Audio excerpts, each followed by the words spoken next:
On the WikiLeaks scandal, here with some analysis, Matt Continetti, editor-in-chief of the Washington Free Beacon, who's done some great reporting on the WikiLeaks and some of the things coming out of this. When you see these emails, it seems pretty clear that there is a quid pro quo of putting a couple $1 million to the Clinton Foundation, and Secretary of State Hillary Clinton is either going to show up or will at least say she shows up and then maybe renege. Give the money and you'll get a speech, right? And what's fascinating to me, Leland, about these emails is it kind of confirms a lot of things we already knew about Hillary Clinton, right? She's a very cautious, a very calculating politician who is also very transactional. And so whether it's giving a speech in return for a $12 million donation or maybe even favor trading, remember she cited Lincoln in the second debate in that movie where he's trading favors in order to get the 13th Amendment passed. This is who Hillary Clinton is. And that type of personality and those traits would follow her into the White House if she wins.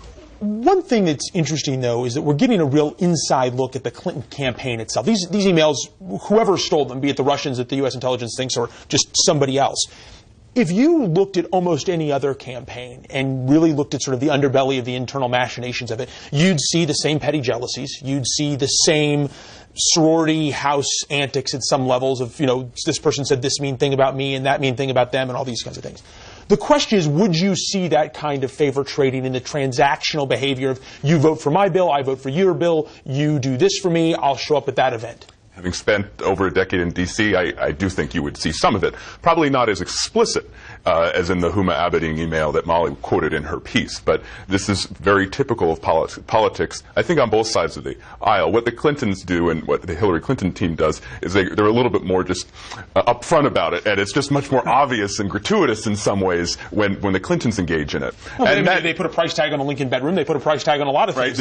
Right, there was a price tag at the Rose Law Firm, which got deals done in Arkansas. It's things that we've known about the Clintons for decades now, and it would continue if she becomes the president. You talked about the Huma Abedin emails and just how blatant, if you will, they are, and more from those emails in this latest WikiLeaks dump, continuing from what Molly was talking about of the $12 million to the Clinton Global Initiative as it related to showing up in Morocco for a speech. In November 2014, Huma Abedin writing, no matter what happens, she, meaning Hillary Clinton, will be in Morocco hosting CGI, Clinton Global Initiative, on May 5 through 7.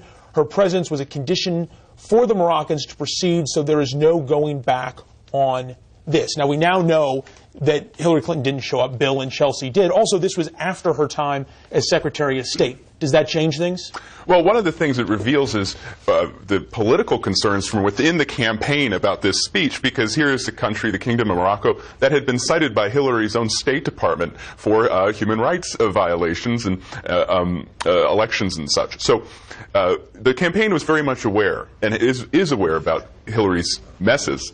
And in these emails, it's very interesting to see them try to clean them up. There's that other great email where one of her top aides says, the one thing we know about Hillary is that she has suboptimal political instincts, right? So if the team knows that, it's actually in a way kind of heartening because at least they know that exactly. Matt, very quickly, more emails to come. We have any idea how many more WikiLeaks dumps there are? I think the only person who knows that is Julian Assange in the Ecuador. He's a little tough. Hehe's a little tough to get a hold of these days. Now that they cut out his internet. Who knows? All right, Matt Continetti, when the WikiLeaks dumps do come out.